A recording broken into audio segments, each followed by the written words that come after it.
Welcome back to another episode of Life is Hard TV. We're expanding the horizons here. First episode on the Home Improvement channel. So I guess I'm Chef Dave, but here Carpenter Dave or whatever. I don't know. Whatever it is. You might know Mark from Golf is Hard TV. Yeah. So here it is. They're consulting me on cabinet removal. That's right.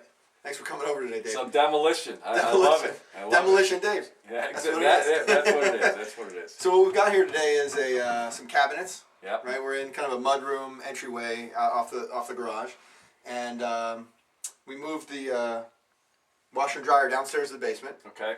We didn't do that. We hired somebody to do that. Right. Dave wasn't involved. And now what we're going to do is we're going to try and pull these off the wall, and probably just paint over it at some point. Put a bench or.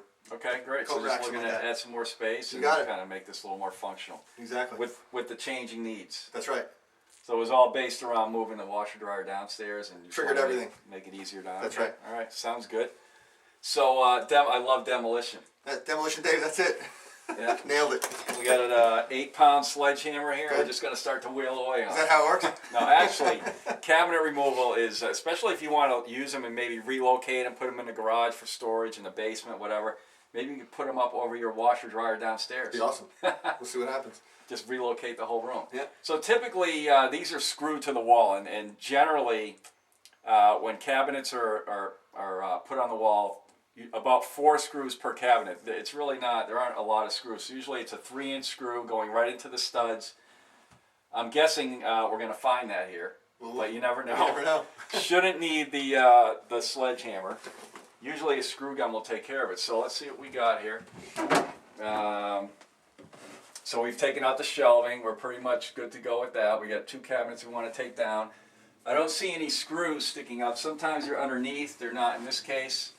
But if you can kind of come in and take a look and see what we have inside, we notice that we have, and these are 16 inches apart. I've already measured them, a whole bunch of screw holes that have been filled in with joint compounds. So I've already dug underneath and I found it's a nail. So these were nailed on.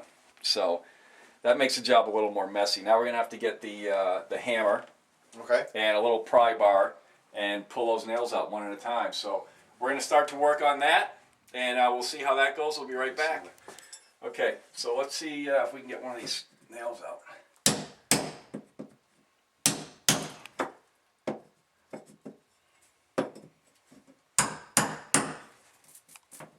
Just usually can get it started. There we go.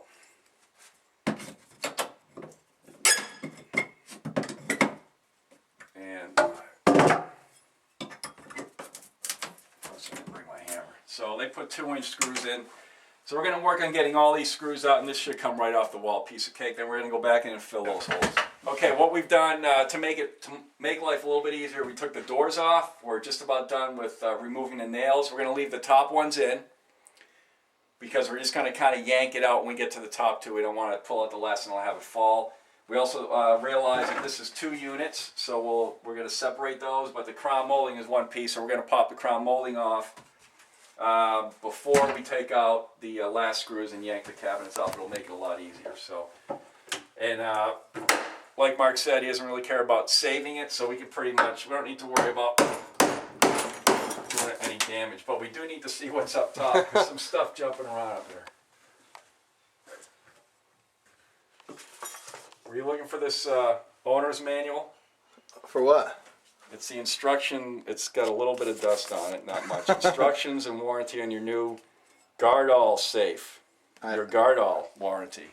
We don't have a safe. Any idea what the Gardall? There's no safe here. There's no safe. Well, maybe there is. All right. We don't have a Gardall safe. That's not our brand. All right, so we got some hinges, some door hardware up there. Other than that, that's it. So we're free to go. We're gonna pop it. You sure you don't want to save this?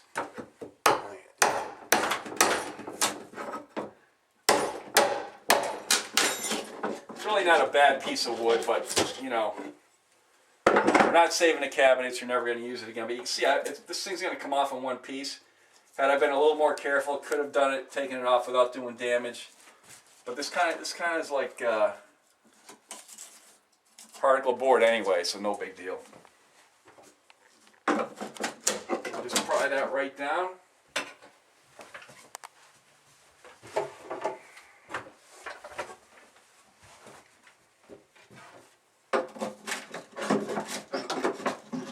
There we go.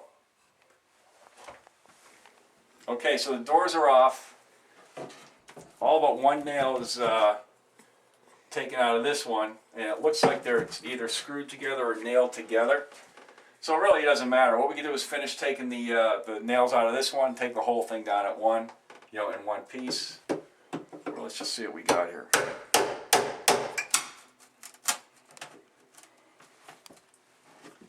Yeah, it's more or less nailed together. So what we'll do is we'll finish the nails on this side. We'll take the whole thing down. There we go. There we go. All right. Nice. That was the old color of the wall right there. Yeah. So 3 inches of dust. Nicely done. All right, good. So the next step is we'll fill the holes. Then you got some work to do as far as TSP and all that stuff. Yep. And there are probably a couple of coats of paint, some joint compound. They built this up over the years, so Yeah. a little bit of scraping, and you can even kind of fill this in. We'll do that. We'll walk you guys through that, and we're good to go. So it's off. Now we need to fill some holes. Let's get into the joint compound right here. You can use spackle. You obviously wouldn't be buying a 5-gallon bucket of joint compound for side jobs, but this just happened to be a little leftover from a larger job. But usually small containers of joint compound or spackle, very easy to use. This stuff here, it actually is going to require 2 or 3 coats or 2 or 3 applications. Usually it's very easy if you have a couple of putty knives, kind of mix it up, and you can handle it. Okay, great. So we're going to fill the holes. Now, one thing, especially when you get a deeper hole, something like that, definitely you can see how when you push the joint compound in, it kind of pops back out. It's just the pressure from filling the hole. So just kind of smooth that off best you can. Let it sit. And you're going to notice in a few hours that's actually going to get sucked in as it shrinks, as the joint compound shrinks. So 2 or 3 applications for the larger holes, and that's it. So join us for another episode of Life is Hard TV. We're going to come back and show you how to paint.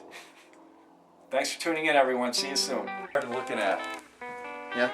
You can talk. I'm gonna put like some goofy music over. I was looking at the intro, and he screwed up the intro. He's calling it the Golf Channel for the rest of us. So I got all that in there, like it's 3 or 4. Another dream song.